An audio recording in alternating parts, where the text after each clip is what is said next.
Քննչական կոմիտեի հատկապես կարևոր գործերի քննության գլխավոր վարչությունում ՆԳՆ-ից ստացված Արարևույթ հանցանքի վերաբերյալ հաղորդման արդիվ նախաձեռնված քրվարույթի նախաքննության շրջանակում ՆԳՆ ոստիկանության հետ համատեղ իրականացված միջոցառումների արդյունքում պարզվել է, որ ուժեղ Հայաստանի աջակից Ալիկ Ալեքսանյանը 2025-ի սեպտեմբերի 9-ից հանդիսանալով մեր ձևով ազգային արժեքների պահպանություն ՀԿ-ի հիմնադիր եւ գործադիր մարմնի ղեկավար Սամվել Կարապետյանի աջակիցների մեր ձևով ՀԿ-ի եւ ուժեղ Հայաստան կուսակցության կողմից 2025-ի սեպտեմբերից մինչև 26-ի մայիսը ընկած ժամանակահատվածում Հայաստանի Հանրապետությունում կազմակերպած ցույցերին եւ հավաքներին մասնակցելու, այլ կերպ հավաքի մասնակիցներ հավաքագրելու իրական նպատակով Հայաստանի տարբեր վայրերում գործող մեր ձևով ՀԿ-ի գրասենյակներում ձևականորեն քողարկելով իր իրական մտադրությունը քաղաքացիաիրավական, այդ թվում ծառայությունների մատուցման պայմանագրերի հիման վրա տարբեր ժամանակահատվածներով աշխատանքի է ընդունել շուրջ 1400 քաղաքացու, որոնցից ավելի քան 400-ը համատեղությամբ աշխատել են նաեւ այլ ընկերություններում։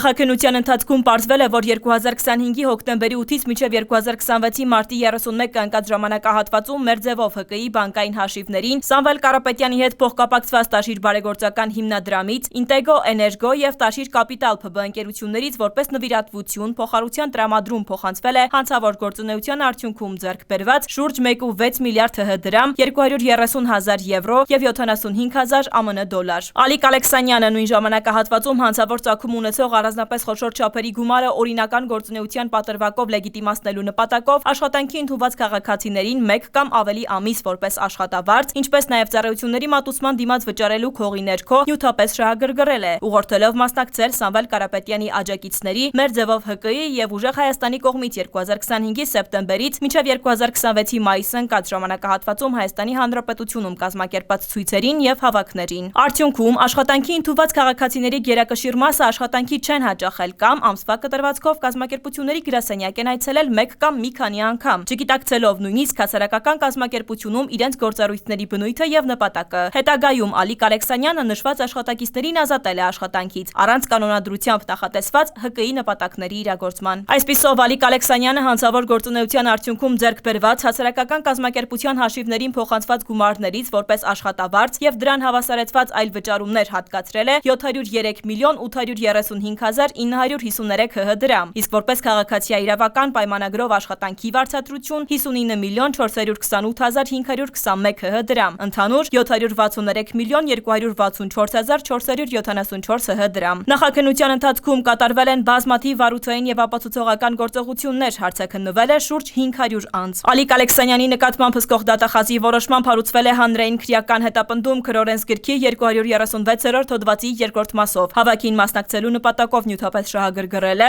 եւ 296-րդ հոդվածի 3-րդ մասի 3-րդ կետով առանձնապես խոշոր չափերով փողերի լվացումը։ Վերջինս քննիչի որոշմամբ ՆԳՆ ոստիկանության կողմից ձերբակալվել է կալանքը որպես խափանման միջոց ընտրելու նպատակով։ Նշենք, որ նշված մեղադրանքներով Ալեքսանյանին կարող է սպառնալ 10 տարվա ազատազրկում։